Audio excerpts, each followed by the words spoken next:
Hello friends, and welcome to The Hanged Man in the Moon. If this is your first time here, welcome. Thank you for coming. I'm pleased to meet you. If you've been here before, thank you for returning. I'm truly honored. Friends, if you are a returning visitor, you know that I'm in the middle of my deep dive year into the Thoth system, the system based on the deck created by Lady Frida Harris and Harris-Crowley. Now, do you have this deck? Do you use this deck? Have you enjoyed exploring it? For me personally, it's been quite a journey even getting to this stage. Yeah, I had the deck for years, but I wouldn't open it because, not that I was afraid of the system or I was afraid of the deck, but because it just felt like too much. There was too much information. I had to know too much in order to be able to use it. And so I put it off and I put it off, and I finally opened the box and I went into it and decided to do daily draws with it for over a year. And that started to feel comfortable. I started to feel a little bit more capable with the deck, a little less intimidated, but I was still unable to use the deck for readings for other people, really. And so that's what I'm doing now. I'm using this series to help me get used to using this deck for other people. And it's helped. It's helped me. I found myself growing as a reader, I believe, using this deck. I found myself being able to think in many different ways through the practice of using this deck. How do you feel about the deck? I'd love to hear from you in the comments below. Do you use it? Has this series been helpful for you? Does seeing somebody else reading with the system give you confidence or hope or help in any way? I'd love to hear from you in regards to that or anything you want to say about the series or the Thoth deck. I'd also like to thank all of you who have reached out and asked for private readings. My email address is below. You probably already know that. And for those of you who have reached out, thank you. Because, you know, I'm here because I want to read for other people. And having other people to read for is a blessing, and thank you very much. Now, before we get into the spread, I'd like to discuss completions. Now, we're far from completions with this deck, but I've found sometimes completions can be uncomfortable. Have you ever noticed that for yourself? Now, when we begin something, not all things, but when we begin some things, we anticipate the completion of it. For example, the completion of a meal, the completion of a cooking project, or an art project, or something we want to make. We anticipate the completion of it and the delight we will feel, the pride we will feel in its completion.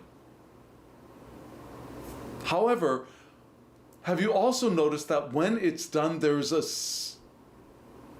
part of you that might be feeling, yes, that's wonderful, and yet there's another part of you that's thinking, now what? Or there's a bit of an empty space. I found that in theater. When I was doing theater, the last show, the end of the last show, especially in university, we would have something called strike. Now that's not the strike that you would expect at a workplace where the workers go out and stop working. That's not what that strike is. At the end of a show, a play, in especially a university or even perhaps a regional theater or a local nonprofit theater, oftentimes there will be what is called a strike after the last performance, where they will take down the set. Yeah? And those times, sometimes the actors are involved, sometimes they're not. Professional theaters, they would not be involved. If there are unions, they would definitely be unable to be involved. But for community theater, for university theaters, for example, the actors are expected to participate in this thing called strike, where they clear out the theater. And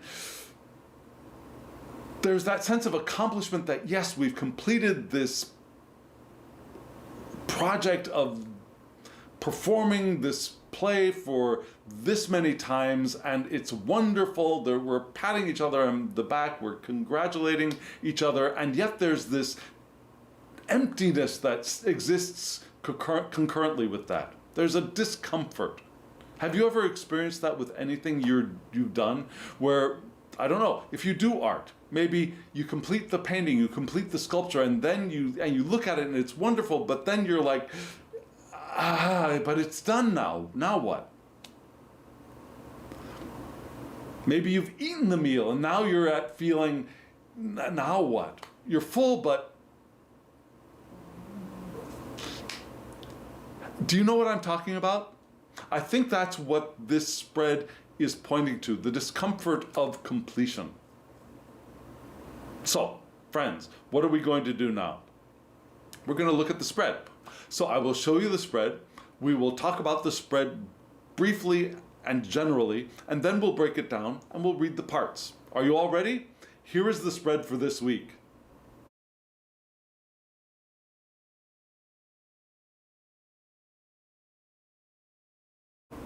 What do you think of the spread?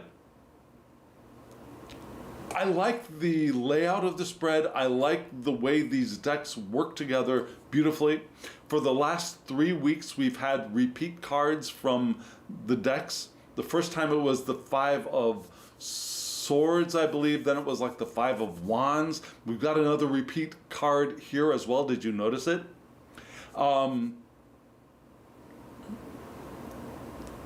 So that's one of the reasons why I like using 2 decks together. And for the last couple of weeks, we've gotten those repeat cards. And for me, that means that there's a particular aspect or element of the reading that is being emphasized, that's saying, look at this, right? So this week, what was it? It was the universe, yeah? The world card in a Smith-Waite deck or in the Terre de Marseille. In the Thoth system, it's called the universe. We got 2 of them, right? You saw that? Pretty intense. So we're going to be looking at that right away. But before we shift to reading the bits, just in case you are new here, let me tell you what you just saw. You saw 5 sets of pairs of cards, right? The 2 cards in the center are for the ether. This is my 5 element spread. And the central set is for ether, which is the element of spirit. Yeah, of the divine, messages from spirit, messages from higher self, if you like calling it that. I prefer eternal self, eternal aspect of self, but just for common parlance, higher self, the inner self, right? Guardian angel, whatever. That's what the ether is. Then in the upper left, we had the 2 cards for fire, which is our passions, our desires, our sexuality, our leadership as well. In the lower right-hand corner, we have the water, which is our emotions, our intuition, our deep psyche, and our relationships as well. In the upper right-hand corner, we have air, which is our thoughts and our perspective, our planning of things, our rational mind, the way we see the we see the world, our world view. You saw how I accidentally combined those 2, right? The way we see the world and our world view. And then in the lower left, we have the earth, which is the physicality. Yeah, it's the resources, it's the money, it's our health, it's the work we do in the world as well. And then there were 2 cards at the very, very ends, right? They're both from one oracle deck based on the I-Ching, and they will give us either a wrap-up or advice for the spread. They've gone both ways. Sometimes it's advice, sometimes it's a restatement of the entire spread, which is interesting. We'll see where that goes this week. But we will begin right now with the ether section, which gives us, again, the divine message, perhaps even the central message of this spread. Here are the cards for the ether.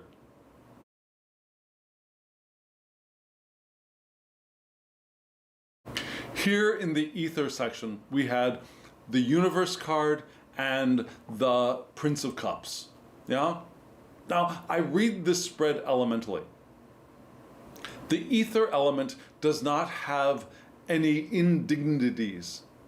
Now, there are no elements that are opposing to the ether element, the way I understand it. So having the universe card and the Prince of Cups is not necessarily either beneficial or detrimental in this spot. Now, the universe card is associated with Saturn, which gives us both Capricorn and Aquarius, right? The domiciles for Saturn are Capricorn and Aquarius, the way I read astrology and the tarot. And that gives us both cardinal Earth and fixed air's vital attributes entering the question we're asking of the tarot. Yeah, we have cardinal Earth, Capricorn, and fixed air, Aquarius. The Prince of Cups is a water card, right? It's the air of water, but it's water. It's associated with Scorpio, which is the domicile of Mars, from which fixed water's vital attributes enter our spread. So we've got fixed water, we've got a little bit of fixed air with the universe card because of Aquarius, and then we've also got cardinal Earth.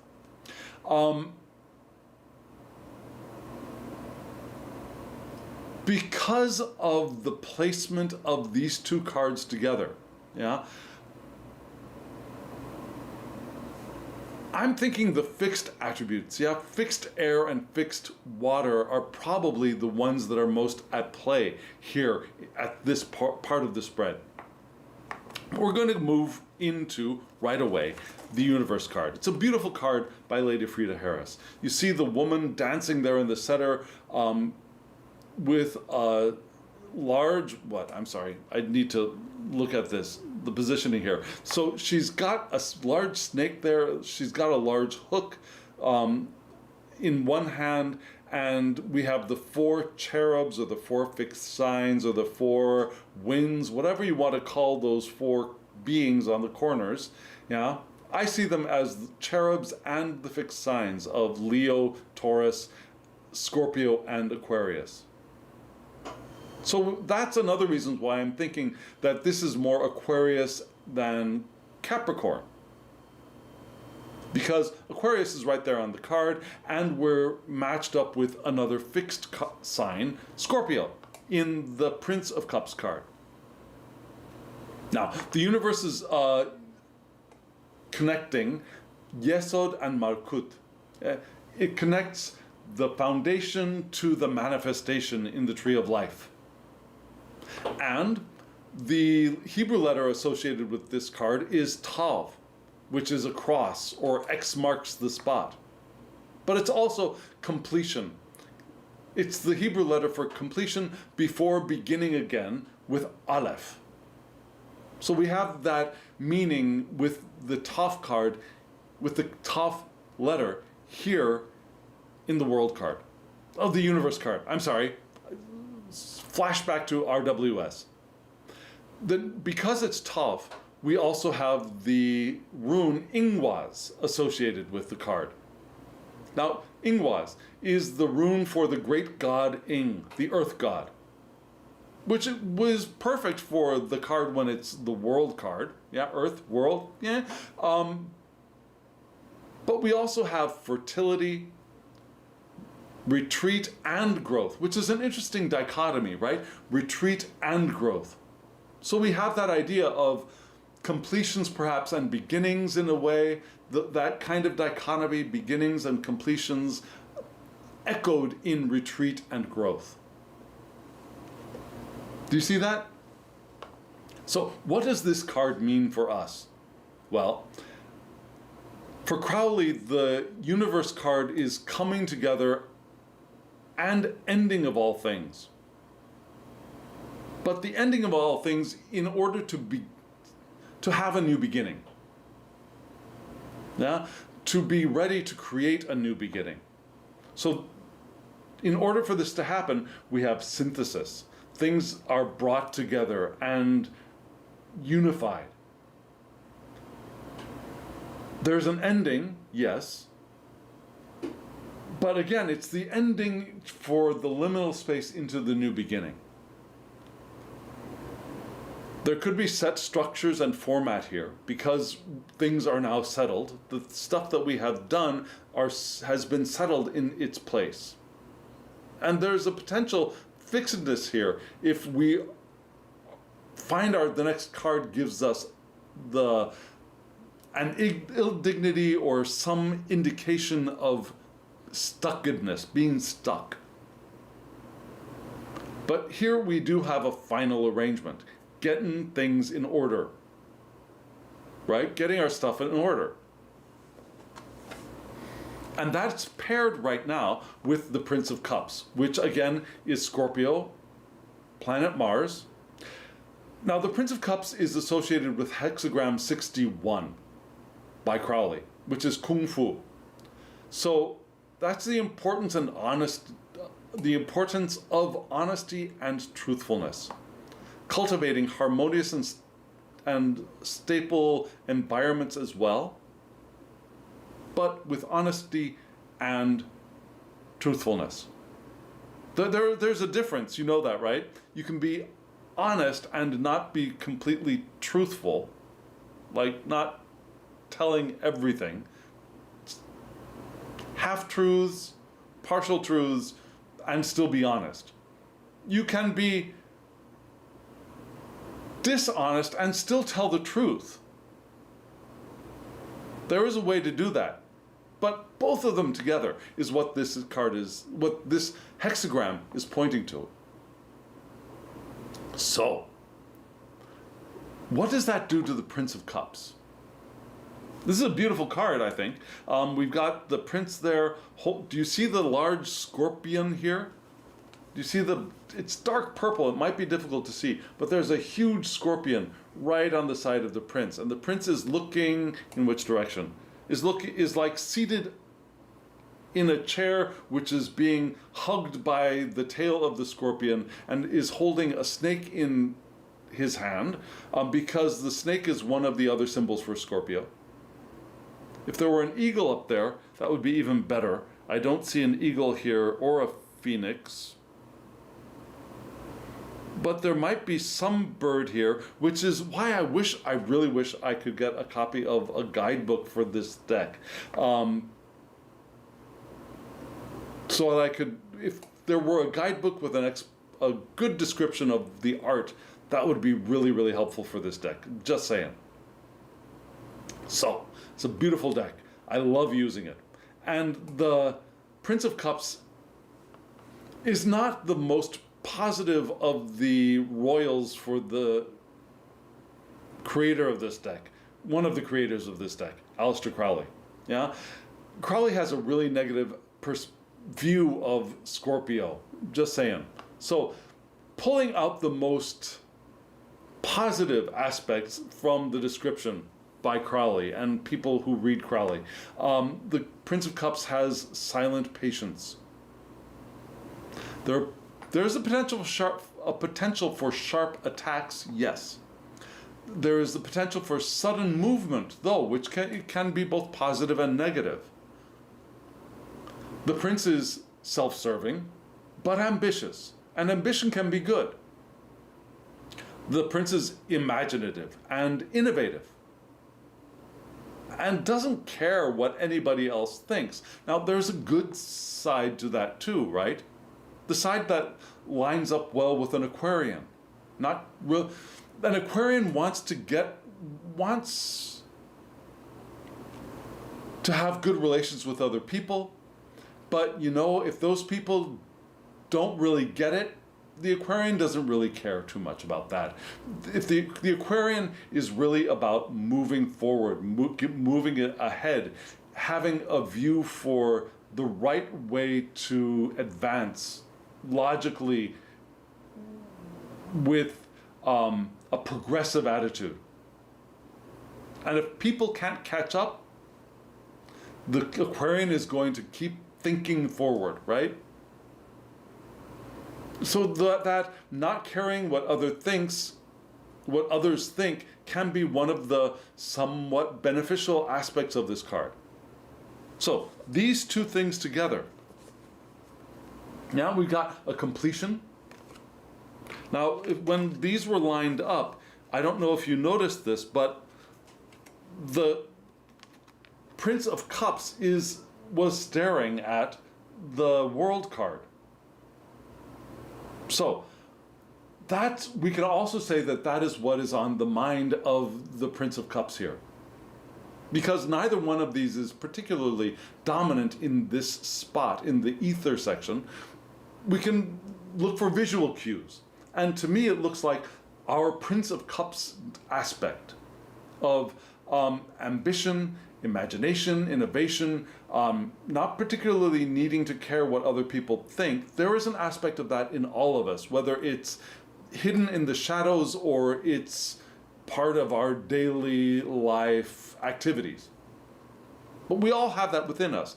And it's that aspect that is looking towards the completion that we're experiencing, and perhaps looking towards that completion with a little bit of unease, because the next thing hasn't come up yet. And we'll get to why I'm saying that in just a moment. But yes, we've got the Prince of Cups here, silently patient, ready to move, just like a scorpion with the tail is ready to move in a split second. Yeah? Waits patiently, and if there's danger, is ready and gets ready, and then at the right time, boom, it's very fast. So there's that quickness here. But it can be for the advancement of all, especially for those who are ready to move forward. And in order to be ready to move forward, we need to have what we have been engaged in completed, right? That's the best way, but it can be uncomfortable. Now, we still want to do the synthesis, we want to do the final arrangements so that we can move on to the next cycle. But that's what this card is indicating, and that's what this figure is contemplating. Does that make sense? So, right now we're about to move into the fire section. And this is where the feeling of discomfort is going to rear its head. So friends, let's take a look at these two cards right now. Here they are.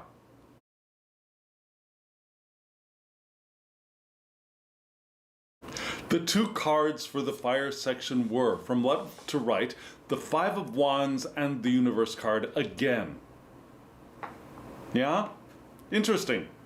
And this is the reason why I get the sense of discomfort. Now, this is the fire section, so having wands in the fire section is wonderful. Yeah? And here's the card. It's a beautiful card. Now, there are times when the yellow-red, like in the Emperor card, is overwhelming to my eyes. Here, this yellow, I think, is just perfect. Yeah?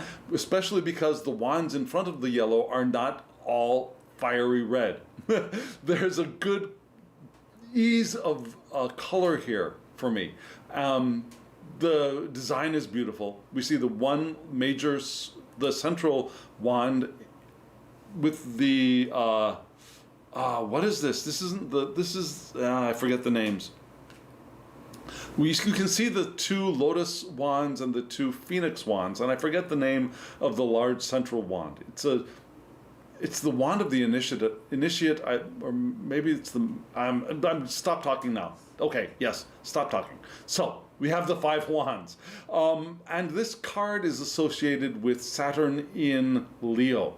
Now, Leo is not the natural home for Saturn for me, but that's where where Saturn is residing in this card. But some people do have Saturn in Leo, and if one does, that kind of person is responsible. They're a hard worker. But they can be stubborn and hard to move. Not surprising for both Leo and Saturn, right? Now, Crowley describes this card as being like lava struggling to get past the heavy rock barrier of the mountain. Yeah, the fire of Leo feels blocked by the strict aspect of Saturn. Yeah, can you imagine that? Can you imagine being lava buried under the rock, Leo lava being buried under the rock of heavy Saturn and trying to find your way out? Yeah, can you feel that in your body? That's what this card feels like, especially according to Crowley. So this is a card of struggles, of challenge. Or it could be a really, really, really bad relationship. But I don't think we're going there in this reading for us. It's the struggle, the challenge. And there could be arguments over conflicting views in this card, especially around expanding or contracting the object of, or the topic of interest. Whatever the question is that is either expanding or contracting, there could be arguments about that, either internal or with other people. So the title of the card is strife. It could be internal strife, it could be strife with interpersonal strife, strife with other people. And again, we've got the World card, right? Both of them facing forward. Now this is again the fire section of the spread. So if we maintain Saturn for this one, if we maintain Saturn in Aquarius here, instead of Saturn being in Capricorn, now Earth and fire are not in conflict. But air and fire build each other up. They strengthen each other.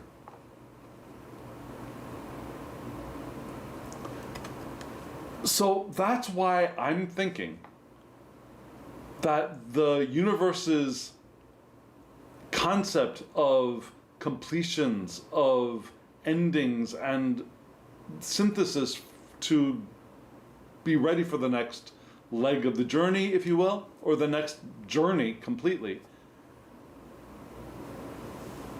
This strife is about this. Does that make sense?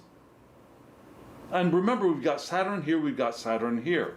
You'll notice Saturn rearing his head a couple more times in the spread. So we've got doubled Saturn here. Yeah, the boundaries, the rules, the regulations, the structuring of things, this is in, that is out. You should do it this way, not that way.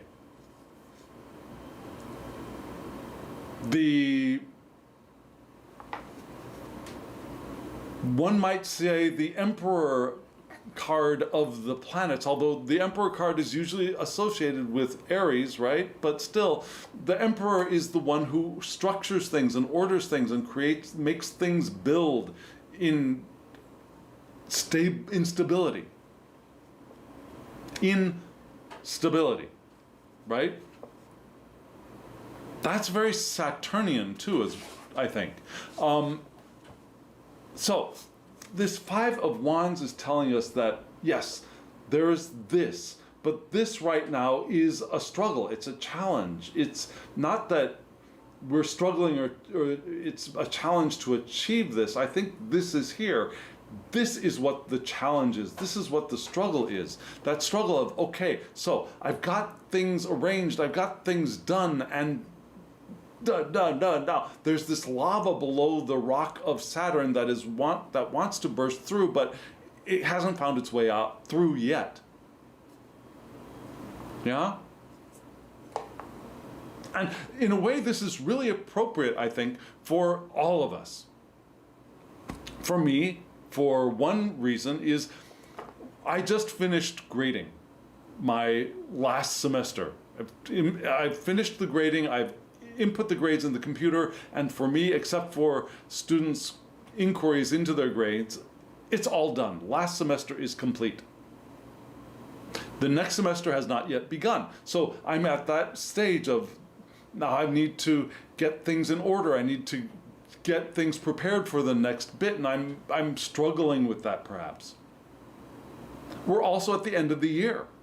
Yeah, just a few days until New Year's, and so there's another completion. We're ending 2023 and getting ready for 2024. Another universe completion topic. Now, ending the fiscal year, maybe. Well, I don't know. Maybe for you, the fiscal year would end around tax time. I don't know.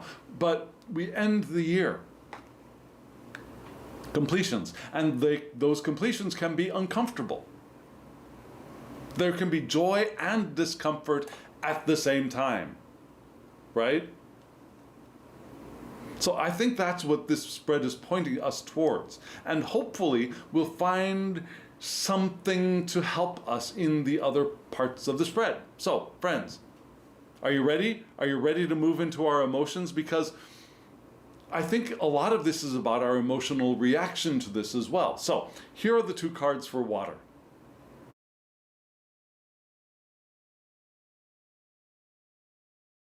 The two cards for water were one of my least favorite cards in the Harris-Crowley deck, the Two of Wands and the Six of Swords. Now remember, we're in the section for water. Fire is ill-dignified in water. Air is fine, it's neutral. But, so the Six of Swords is okay. The Two of Wands is ill-dignified. Let me show you the card. I've mentioned this before. The reason why this is not my favorite card in the deck, one of my least favorite cards in the deck, it's the colors. Yeah? That red with this particular shade of blue, the way the blue looks, it looks weak and muddy to me. Now, the reds and the yellows are fine, but the two colors of blue in this particular card, in the way that they are placed in this card and joined in this card, the blues look messy, muddy, blah. I just don't like it. I just really do not like that blue. Especially the lighter, and even the reds get a little messy at the corners, right? Not messy like they're poorly drawn but it just feels messy to me. I can't think of a better word for it. It just feels messy, especially at the corners. So art critique over, but what is this card? Because the card itself, the meanings is wonderful, even though it is ill-dignified here. So, Two of Wands is called dominion. Yeah, having rule over one's territory, whatever that territory is. The association here is Mars in Aries, which is a perfect fit.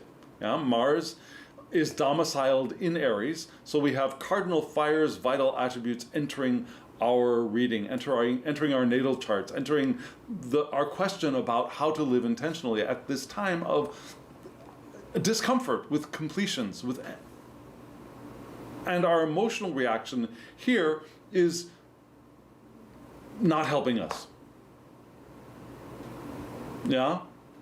Now you see these two Dorje wands. These are called Dorje wands. Yeah, they're from Tibet. They are the Vishvayara. I'm sorry. Let me try reading that once more. Vishvaraya, the foundation of the material world. And that foundation is a teaching that destruction is the first step in any creative process. So, for example, Shiva, the god Shiva of Hinduism, the destructive one. But that destruction is the beginning of creation. No Shiva, no life. No destruction, no life, no creation. And that's reminded for us, that idea is reminded, we are reminded of that idea here. That's what I'm trying to say. So, pure will, free attachment to purpose or result, or even object. Now, our pure will is driving us to attach to either an object, to a result, or to even a process. Our purpose, our driving force. And there's a significant and rapid burst of energy with this card. We get strength, we get boldness, we get courage. Yeah, we can keep going in the direction we have chosen with this because we have dominion. We can work through obstacles and keep in charge of ourselves too. Now, self-domination as well. Natural and confident dominion without guilt or falsehood. Very easy, open power to manage and organize ourselves and our environments. My heater just turned off. I'm going to need to turn it back on when we dive in, before we get into the next section, but I can keep going with this. So yeah, this is a wonderful card. It's full of self empowerment. The empowerment to do, the empowerment to act, the empowerment to engage our free will to do the stuff we want to do. Now, the attachment might be a little bit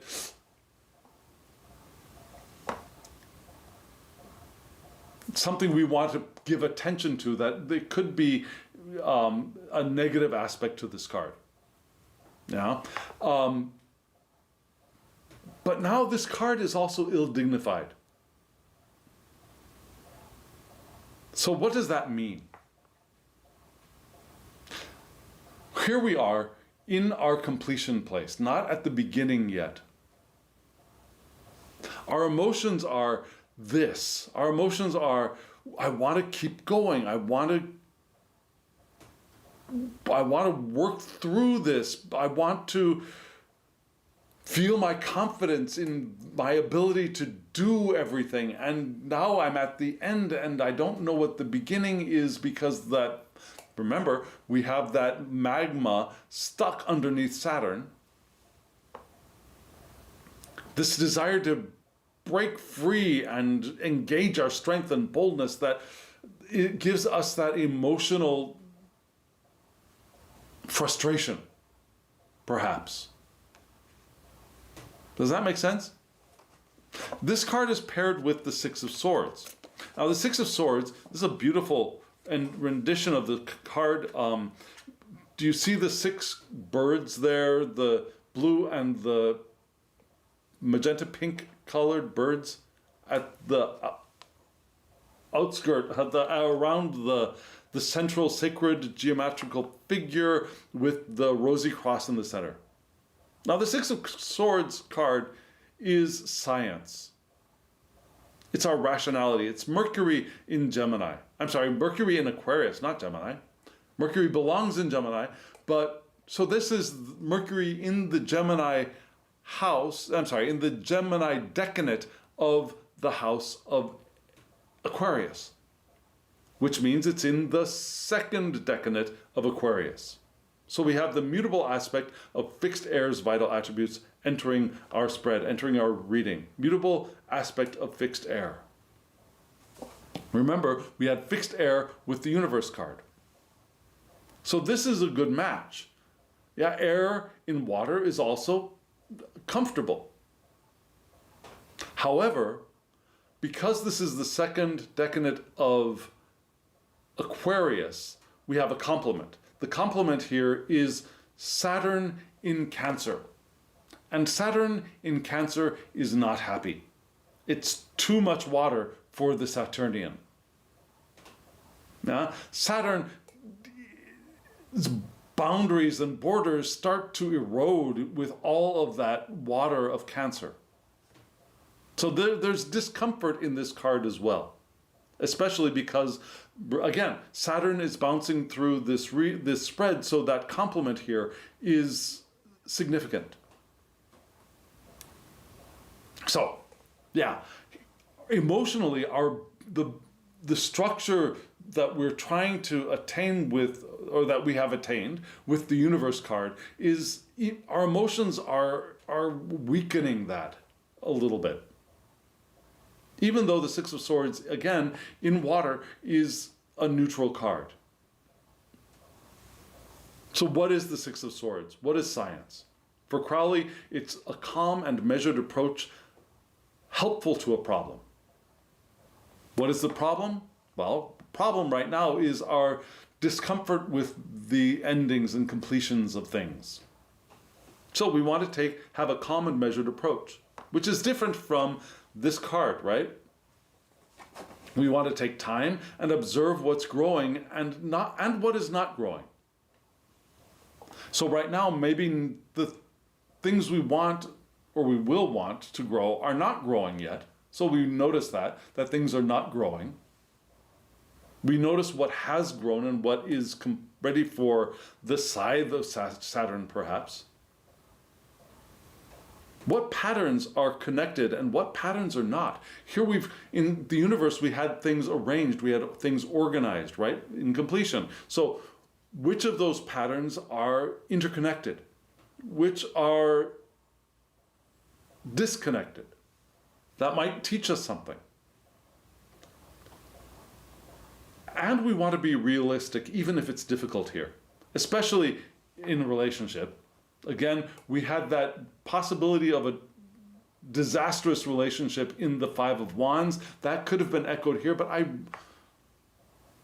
So, if your thing of completion right now is a relationship, take that in.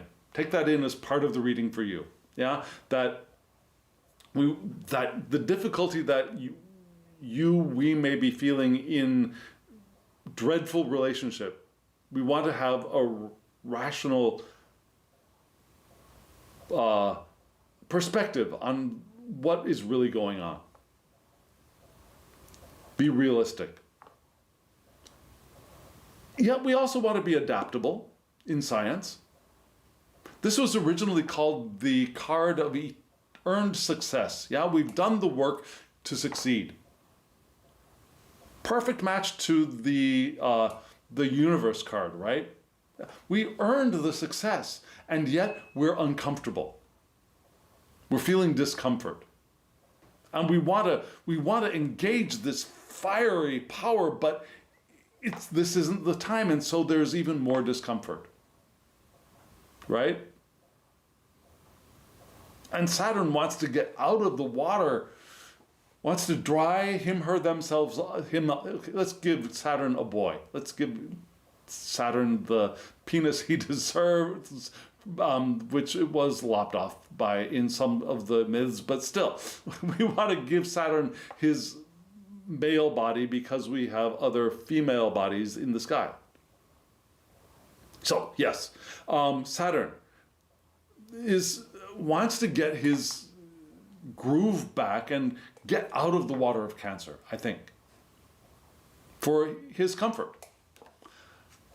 And so, we're going to move up into the air, our thoughts, our perspective. Yeah, let's get out of our emotions and get up into the head, which we often say we don't want to do, but right now it's a good time for that. Let's take a look at where our heads are. Here are the two cards for the air.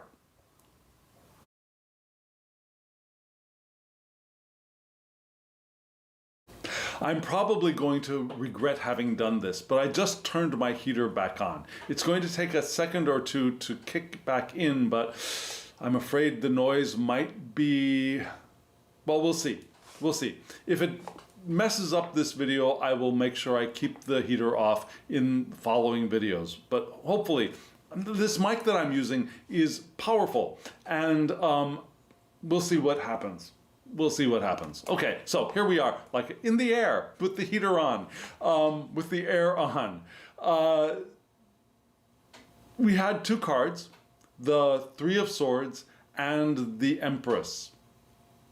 Three of Swords in the air section is not ill-dignified, but it's not the happiest card in the pack, right? The Empress card in this spot is okay, actually. It can be pretty good. Especially, well, we'll get there in just a moment. But let's start off with this, what I call the Weltschmerz card. Yeah? Whoa. Almost lost the card. My hands are cold. The Three of Swords. Here it is. Beautiful card. Beautiful drawing. Not the prettiest colors, but beautiful colors, I believe. You see that three sword? Do you see the three swords? There are three swords piercing a flower instead of a heart that we would get in the Smith-Waite deck, right? Yeah, these three cards, one straight and two curvy swords, are piercing this yellow, green, whitish lotus kind of flower. Maybe it's a rose. And the association for this card is Saturn, yeah, in Libra. Which is interesting because Saturn being in Libra, what is that? That's the Aquarius decade of Libra. So we have the, what do we have? We have the fixed aspect of cardinal heirs, vital attributes entering our, no, we have the, let's see, so it should have been, I thought I'd written this down. So let me work it out for you right now in my head. I know this. So it's the second decade. Yes, it is the second decade. So this is the fixed aspect of cardinal heirs, vital attributes entering our world. And because this is the second decade, we have a complement. And the complement is, and this will be interesting in more interesting in just a moment, the complement is Venus in Scorpio. Now, Venus does not belong in Scorpio, but Scorpio is the house of, or the domicile of her partner, Mars. So she's in one of her partner's signs, houses. So she's uncomfortable there, but she might be able to find her way around things, right?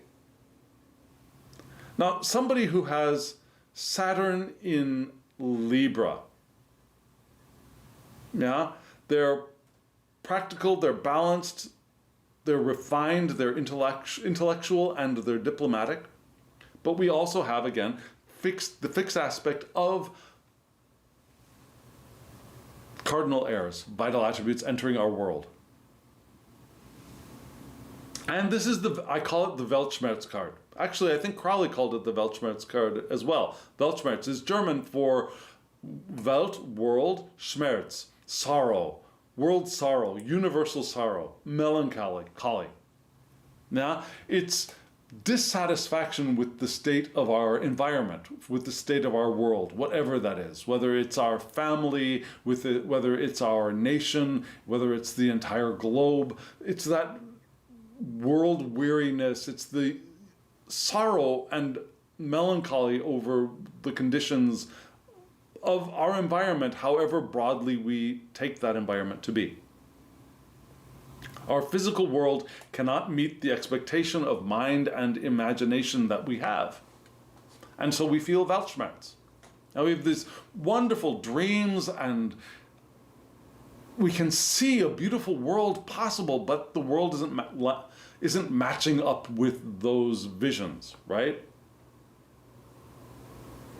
And so the suggestion here is to submit to whatever is arising, no matter how dark it is. Whatever we are experiencing in the world, knowing that what we experience in the world is at least part there because it is a reflection of what is here. Right? So, the more we can accept what's happening in the world, not accept like allow. If there's something really bad happening and we have the power to do it, we should stop that bad thing from happening, but we accept it as being a real thing. We don't stand there and say, no, this should not be. We do something about it or we don't do something about it. But we accept that what is. And we react to it. Does that make sense? Rather than, oh, why is he doing that? Oh, why is she doing that? Oh, why are they doing that? We say, okay, we accept they are doing that. What do I do? Right? That's the best way to approach this situation. This is not the best time for new creations because, according to Crowley, anything created from this platform is going to be formless and chaotic because we don't have the alignment, we don't have the coherence for viable creation. Yeah? Does that make sense? So again, we've got Saturn here, and Saturn is causing our sorrow, our Weltschmerz. As an emotional reaction to our intellectual view of what we are experiencing in the world, right? And this card is paired with a very beautiful, very different, but very beautiful Empress card. Let me just take a peek at this card once more because this is a very different kind of Empress. Yeah? It's beautiful, again, but you see that the Empress, her hands turn into what look like bat wings, don't they? And yet there's a dove there in the center, which is good because the dove is a symbol for Venus. And the Empress is associated with Venus in this system. Well, in all of the Golden Dawn systems, right? And Venus is domiciled in both Taurus and Libra. So we have the potential for fixed Earth and cardinal air's vital attributes entering our world, entering the question we're asking of how can we live more intentionally in the coming week. And because this is in the air section, if we were to lean into Taurus, then we will be ill-dignified. Because Earth and air are ill-dignified. Taurus is Earth, we're in the air. And we were also paired up with this card, right? If we lean into Libra, however, we are well dignified, you might say. Right?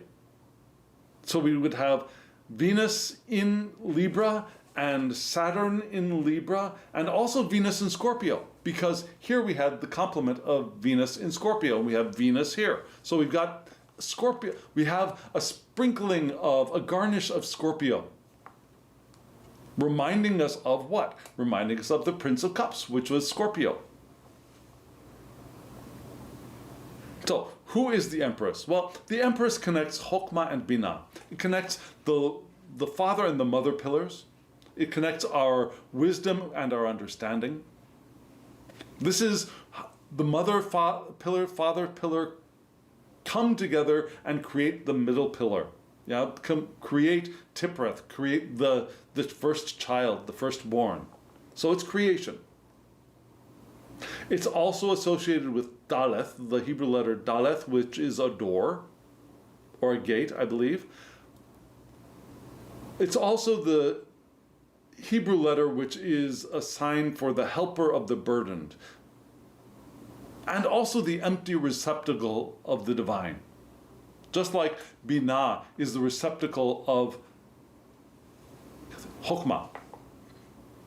Yeah? Kether splits into Binah and Chokmah, but Chokmah Being is energy without form, without shape, without substance, and that energy flows into Binah, into the womb of Binah, and begins to have shape and begins to diversify. Yeah? So that connection of Hokmah and Binah is the flow of creation. It's into the receptacle of the divine, which would be Binah. Also, we have the rune Ansus associated with this, which is the rune of messages and inspiration and enthusiasm, which are wonderful. Also of health, harmony, truth, and wisdom. Wonderful associations for the princess, the empress. The empress in the Thoth system is unity and love.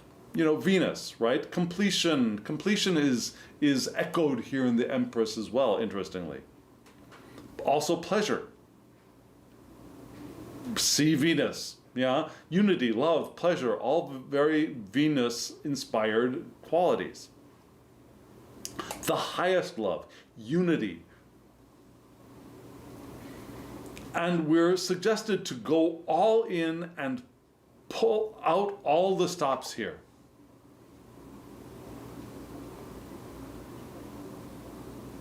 But we don't want to do that in a Tauran sense. We want to do that in a Libran sense, I think, for this to be better dignified. So we do this, we do the unity, we do the love, we do the balance of Libra. And maybe that will help ease us through our Weltschmerz. Yeah? When these two cards actually we don't see much facing each other. The Empress is face forward. There's no person or perspective in the Three of Swords, so that doesn't really help much. But we do see the sun rising in the Empress card, right? So for us to move forward from our Weltschmerz, I think leaning into Venus in Libra might be beneficial for us. Experiencing the completion as a love fest of pleasure, but not the commonplace everyday love, but in addition to that, divine love, emptying ourselves so that we can become the receptacle for the new, the divine inspiration. And part of that for us right now is the mental journey of doing that. Preparing our vessel for reception of divine inspiration, which would be the next step after the universe card. And remember, Scorpio is ready, is poised, is for taking that next move. Scorpio's ambitious, we said, right? But also imaginative and innovative. So we're prepared with Scorpio here. Scorpio here. With, again, we had Saturn in Libra. I'm sorry. What Scorpio? Scorpio. Oh yeah, Venus in Scorpio here. Venus in Scorpio here. So this creative, unified, loving, pleasure-loving, highest love being is ready to enter into that Scorpion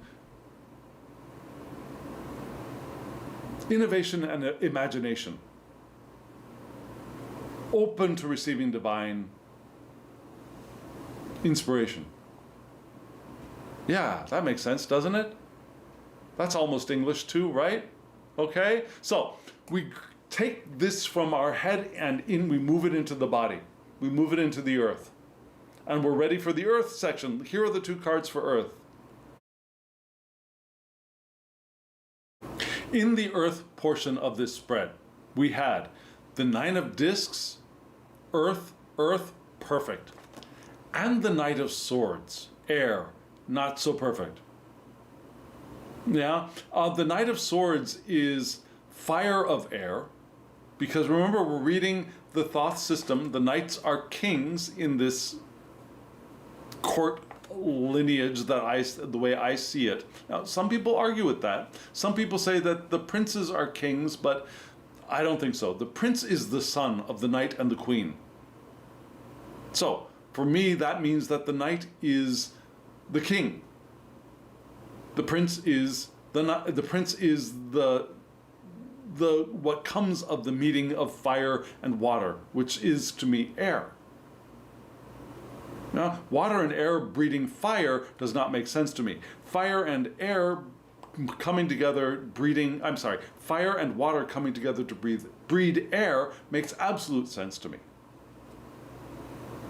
You know, so fire, the knights being the fire aspect, the queens being the water aspect, then the princes being the air aspect make absolute sense. And I see that the same way in the Smith-Waite decks. Tangent, yes, but let me complete this thought. So for me, the court cards in the Smith-Waite are also the kings are fire, the queens are water, the knights are air, which moves quickly, moves swiftly. Air moves faster than fire, and then down into earth with the pages. Does that make sense? So, here we are in the earth, and we start off with the Nine of Discs. Let me tuck the Knight of Swords away. We'll get to him in just a moment. So, here we are. Beautiful card. Nine of Discs. And the Nine of Discs is called gain. Yeah? And like I said, it's a beautiful card. We have 3 coins above, we have 3 coins below, and then we have 3 coins in the center looking a little bit like the Holy Trinity to me. And here we have what? We have Venus in Virgo. Now, the House of Virgo is the domicile for who? Do you recall? It's the domicile for Mercury. But Taurus is another earth sign, and Venus is domiciled in Taurus. So here, Venus in Virgo gives us what? It gives us the Taurus decadent of Virgo. So that we have the fixed aspect of mutable Earth's vital attributes entering our reading. Right here. And because that's the third decadent, we have an exaltation. And the exaltation is Mercury in Virgo. So we had a little bit of Mercury, yeah, with the Six of Swords. We had Mercury in Aquarius, right? So here we have an exaltation of Mercury in Virgo. So we have a little bit of that scientific thinking coming into this Nine of Discs card with gain. And Venus, beauty, the beauty of the work that we do. Yeah, Virgo, organizing things, putting things in their places, processes, enjoying the processes. And then Venus comes in with all of this beauty and connection and love of doing what we're doing. So, the Nine of Discs being gain. Quoting Crowley, everything is the best in the best of all possible worlds. Basically a quote of the optimists.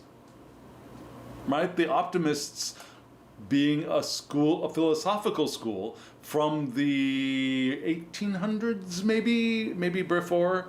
My dates are being messy in my mind. So, but yeah, the optimists as a philosophical school. Everything is the best in the best of all possible worlds. That means whatever we're experiencing now is the best possibility of all possible possibilities right now. Whether it's a painful moment, whether what we're experiencing is desired or undesired, it is the best possibility in the best of all possible worlds, because that is what is happening now. Does that make sense? That's the optimist perspective. It doesn't mean that everything is bright and shiny. It means that what is happening now is the best possibility. Whether it's actually happy or uncomfortable, it is the best possibility. So we can do with that as we will. Instead of trying to say that, oh, if only this were different, no, this is the best possibility for what has come before and what the conditions that we are in now. So, what are we going to do with that, right? It puts this card purrs like a kitten, purrs with satisfaction at having harvested what it sowed. It's rubbing its hands and sitting down at ease.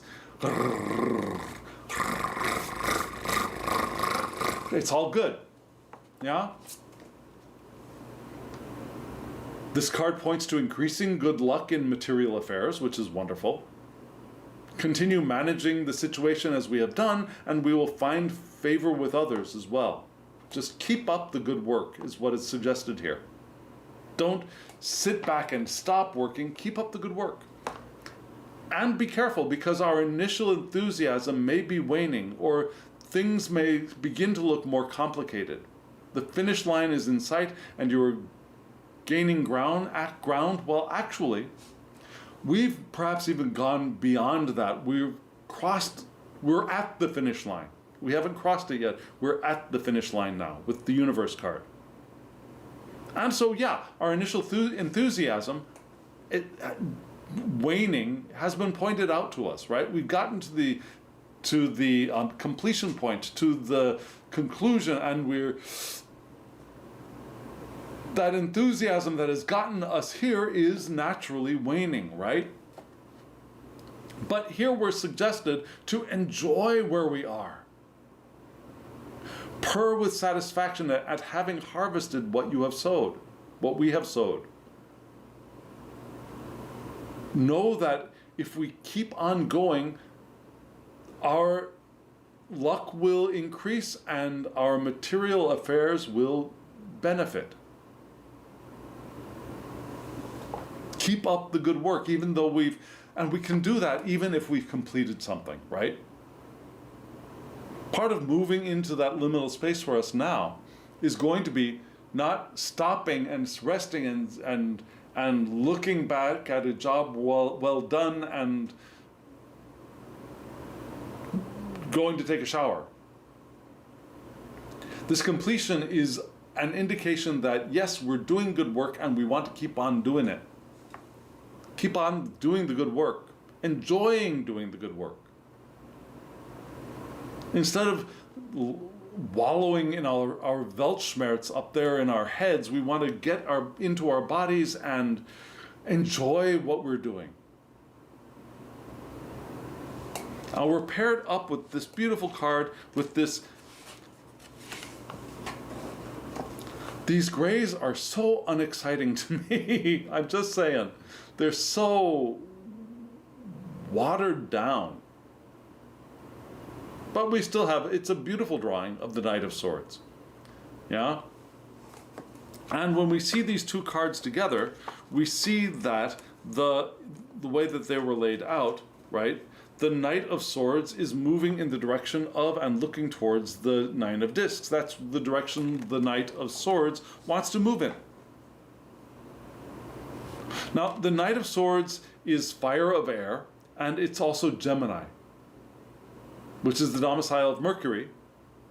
We have Mercury. Now, the Mercury connection between these two cards, Mercury is exalted in Virgo, right? That Mercury connection can ease this ill dignity of fire of air. The fire aspect is going to also ease the ill dignity of air being present. So, this isn't like a complete ill dignity, but it is uncomfortable. Mercury in Gemini, what does that give us? It gives us mutable air's vital attributes entering our world. So we have mutable air and mutable earth. Ill-dignified, but they're both mutable. There's some potential easement of the ill dignity here. Now, the Knight of Swords is associated with hexagram 32 by Harris-Crowley, which is pronounced hang, perhaps, or hung, I'm not sure which, and it's thunder over wind. Thunder over wind. It's endurance. Endurance. We were suggested to keep on doing what we're doing, so that is a good matchup, right? Continually acting out the law of one's being. Continued applied force rather than violent energy. So instead of this burst of the Two of Wands, yeah, we want our energy to be continuous and steady. The continuous and steady application of the force we have been applying up till now, rather than suddenly cracking down and doing something or new or something with more energy. Our focused mental energy over the long term, our concentration to a task is going to be beneficial. Now, there's also the idea of something rising slowly like sap to be set to, so be set to persevere. Yeah, whatever we're moving towards, the movement is slow, like sap rising in a tree. So we're asked to persevere here. If we have a sudden inspiration, we're asked to hold it in mind and carry it forward to manifestation. The inspiration is not the completion. So, those aspects of steady, keep on going, keep up the good work that are echoed in this card, I think are beneficial. Don't look down, don't stop, don't waver, keep going. Now, the guidebooks or the description of this card is keep going to the end. Now we've reached the end. What are we supposed to do? We keep going. Maybe that's the title of this week's video. Keep going through completion. Would that make sense to you as a title? Let me know in the comments below if that makes sense to you. Keep going through completion. That's going to be the title for this video. Now again, these two are ill-dignified, but there's enough easement of the ill-dignity here that I think we can take the echoes of this card and run with them. Or walk steadily and slowly with them, like sap rising in a tree, right? So, we have two cards of advice from the I-Ching, all lined up for us. Let's take a look at those two cards.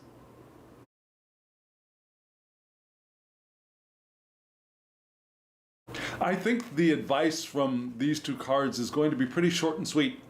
But first let's look at the cards. Let's look at them together for just a moment. I've mentioned this before, but for the last few weeks, the color palette of the two cards that I have drawn from this deck have been very coherent. Now there are some cards in this deck that are yellowish and bright fiery colors. There are some that are very dark and very black. There are some that are this neutral gray. And we got these two neutral gray cards together. Last week we had two very dark black cards. Now, dark black does not mean that they are negative cards. Actually, they were fairly positive, but the color palette was more blackish and dark and heavy. And here, the color palette is in the middle. Yeah, I think so. And what do we start off? We start off with card 41, which is loss. And 41 is mountain over marsh. And remember, we had that idea of Saturn being a mountain over the fire of Leo's lava. But here, instead of lava, we have a marsh that the mountain is over. And the ideas for the loss hexagram are, even if something is lost, something else can be gained. And if we can think of completion, there's a sense of loss in completion. Yeah? Like I mentioned the theater example. When a play closes and you strike the set, there's completion, but there's also a feeling of loss. You can't do that show anymore. Well, at least not the same way, not with this, probably not with the same people, most definitely not with the same people. I mean, I've done the same show with different casts a couple of times, but it's different, right? The first time that I did a show with one cast, once that run was over, we call it a run in theater, once that run is over, it's done. There's a sense of loss. But that loss gives us the space to gain something else. And that's a nice echo of the universe card, right? Balance of giving and taking is also possible here. Seeing the bigger picture and not being afraid of letting go. Because bigger things, brighter things, better things might be on the horizon. That's the universe card. And this card, that card is paired up with what? The fifth hexagram, which is waiting. It's water over heaven. You can think of it as, I don't know if you've seen the pictures of the cosmos where you see the heavens, and above the heavens there is water. And that's how we get rain. In older concepts of the cosmos, yeah, the rains come from the water above heaven.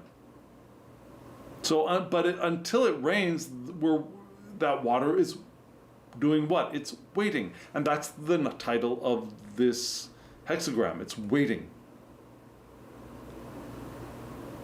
Being stuck, but staying hopeful.